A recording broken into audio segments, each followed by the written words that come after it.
Hello, aujourd'hui je vais vous parler des outils à avoir pour bien entretenir et réparer son vélo.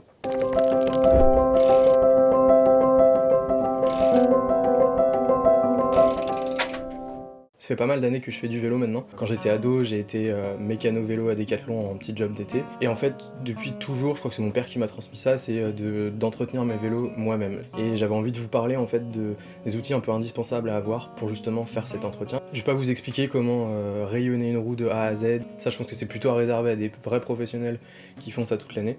Mais par contre, il y a quand même pas mal de choses. Monter son propre vélo, ça c'est totalement faisable. Pouvoir régler ses vitesses, pouvoir installer des nouvelles pièces comme, je sais pas, une potence, des choses comme ça. Voilà, il y a quand même quelques outils à avoir. Il y en a qui sont vraiment indispensables dès le départ où on commence à faire du vélo et d'autres qui peuvent être achetés un petit peu plus tard.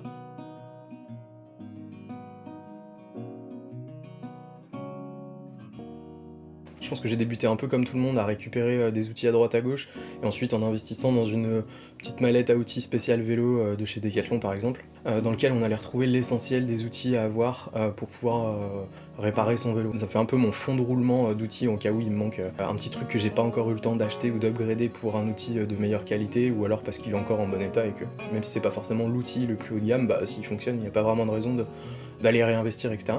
Mais par contre, avec le temps, je me suis mis à m'équiper d'outils de meilleure qualité et on sent vraiment la différence. En plus des outils, ça vous tiendra mais pendant sûrement tous les vélos que vous aurez dans toute votre vie, du moment qu'on en prend soin, qu'on fait attention à ce qu'ils rouillent pas, qu'on les entretient, bien les dégraisser, les nettoyer de temps en temps. Ça s'entretient comme un vélo et ça vous durera super longtemps.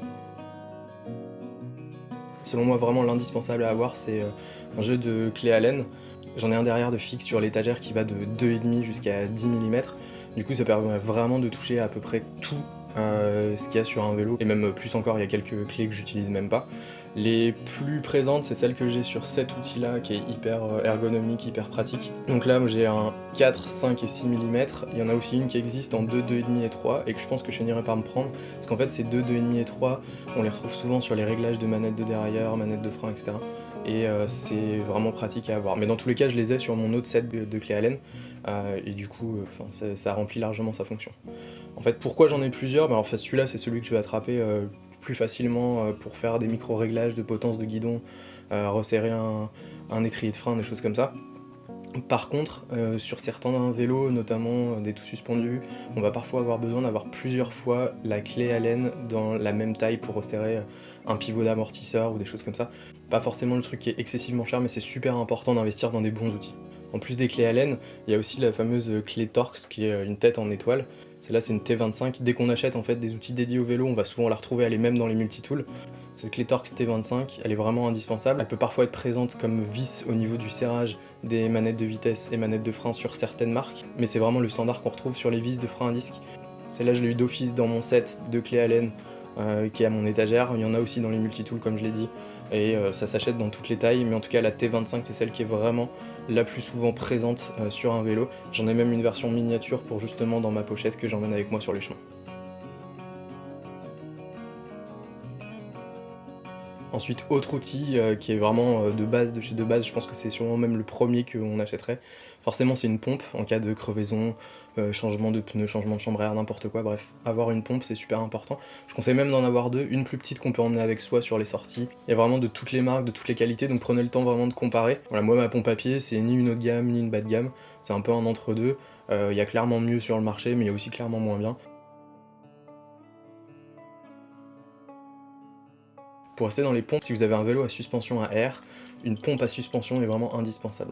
Déjà, dès que vous allez recevoir votre vélo, ça va vous permettre de faire les réglages de suspension avant et arrière si vous en avez une, en fonction de votre poids, du terrain sur lequel vous roulez, etc. Ensuite, moi, c'est vraiment quelque chose que j'emmène toujours dans le coffre de ma voiture si je pars un peu plus loin. C'est pas quelque chose que je prends avec moi sur des petites sorties parce qu'honnêtement, j'en ai pas besoin. Par contre, sur un voyage un peu plus long, ça peut être quelque chose qui s'emmène si on sait qu'on va rencontrer différents types de terrain et différentes conditions. Ça coûte en général à peu près une vingtaine d'euros, il y en a dans toutes les marques, il y en a à Decathlon, RockShox. Mais je vous conseille vivement d'en avoir une parce que c'est des fois des micro-réglages qui peuvent vraiment permettre de faire des changements assez importants. Si vous partez en bikepacking, vous avez une suspension, vous allez vous retrouver plus lourd, donc vous allez devoir vraisemblablement regonfler votre fourche. Ça permet vraiment de venir faire ces micro-ajustements directement chez vous. C'est tout léger, ça paye pas de mine et ça coûte pas cher. Ça a tous les avantages mais on s'en sert hyper souvent. c'est les Serflex ou les Rislan, je sais pas comment vous les appelez. Et en fait ça sert tout le temps, moi j'en ai systématiquement avec moi, que je parte sur une petite sortie de 10-15 km juste pour aller de l'autre côté de la ville, ou sur une sortie plus longue, ou plusieurs jours en bikepacking, j'en ai toujours avec moi. Ça peut vraiment venir vous dépanner dans plein de situations. Ensuite pour la partie chaîne, j'ai 2 outils, donc le dérive chaîne et une pince pour pouvoir écarter le maillon rapide de ma chaîne et le repincer dedans. Ce dérive chaîne, c'est l'exemple typique de pourquoi j'ai acheté un outil de bonne qualité, certes qui est pas donné pour 35-40 €. Il est plutôt lourd, il fait plus de 300 grammes, donc c'est pas forcément celui que je vais emmener dans mon sac pour mes sorties, mais c'est typiquement l'outil quand on achète un plus bas de gamme ou dans une mallette, où on va venir casser la petite dent ici qui vient pousser à l'intérieur du maillon pour pouvoir justement ouvrir sa chaîne et retirer un maillon, en ajouter, etc. Parce que souvent c'est de mauvaise facture. Celui-là, c'est un Park Tool que j'ai acheté.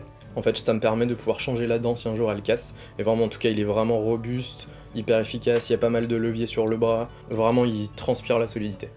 Ensuite, j'ai cette pince, qui est une pince pour venir écarter son maillon rapide et le repincer. Quand vous allez vouloir changer votre chaîne parce qu'elle devient trop usée, puis à un moment, vous avez besoin de la sortir pour pouvoir procéder à un remplacement d'une des pièces de votre vélo au niveau de la transmission. Vraiment, c'est pas forcément très cher, c'est pas forcément le premier outil qu'on achète, mais sur le moyen terme, c'est intéressant de l'avoir. En plus, on peut le laisser entrouvert comme ça fait que ça maintient la chaîne en tension, la chaîne part pas dans tous les sens, ne tombe pas par terre, c'est vraiment super efficace, basique mais efficace.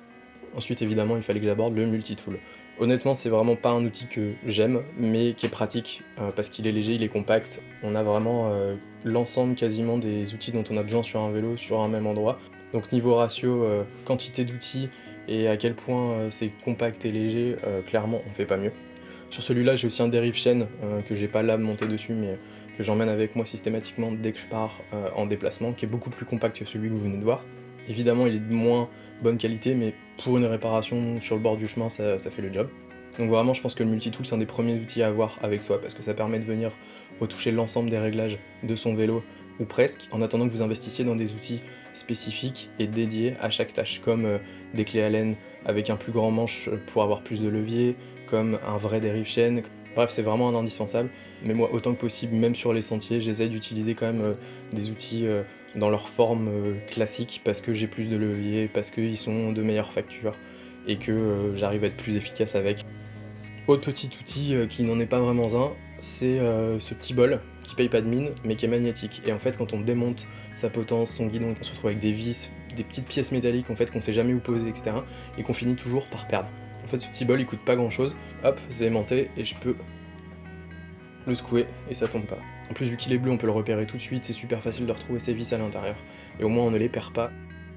Enfin, je vais vous parler de la partie nettoyage de son vélo. Je supporte plus d'avoir des vélos qui sont sales avant de partir, donc systématiquement quand je rentre d'une sortie, ou en tout cas dans les heures qui suivent, je vais nettoyer complètement mon vélo, m'assurer qu'il est bien regraissé correctement, enlever toute la terre, etc. qui a pu voler dessus. Déjà c'est plus plaisant de monter sur un vélo qui est propre, et en plus de ça, je suis persuadé que ça permet de le maintenir plus longtemps, d'avoir à changer moins souvent certaines pièces. Donc ça c'est un outil dans lequel j'ai investi plus récemment, qui est un nettoyeur de chaîne. En fait, on a simplement à ouvrir ici, on fait passer la chaîne, il y a tout un système de brosse et de mousse à l'intérieur pour venir le nettoyer. On met une solution dégraissante, de l'eau, du savon pour venir dégraisser sa chaîne. Avec tout ce système de brosse, on fait tourner la manivelle et c'est vraiment super efficace. Enfin, je vous parlais de brosses, je vais pas toutes vous les montrer, mais j'ai acheté un set de différentes brosses. Une avec des poils beaucoup plus durs qui me permet de venir frotter les pneus quand on a pas mal de boue qui vient coller dessus. Et ça c'est une brosse qui est plus douce qui me permet de venir frotter mon cadre avec sans rayer la peinture. Et de vraiment pouvoir accéder à tous les petits recoins auxquels je pourrais pas forcément accéder moi avec une éponge par exemple. Ensuite évidemment un chiffon c'est indispensable. J'en ai toujours un avec moi, que ce soit sur les sentiers ou ici à la maison. Pour frotter mon vélo, pour me nettoyer les mains quand je viens de toucher à la chaîne, etc. C'est vraiment indispensable, j'en ai plusieurs et il faut même que j'en rachète. Voilà, j'espère que cette vidéo vous aura été utile et je vous dis à très vite pour le prochain épisode. Ciao!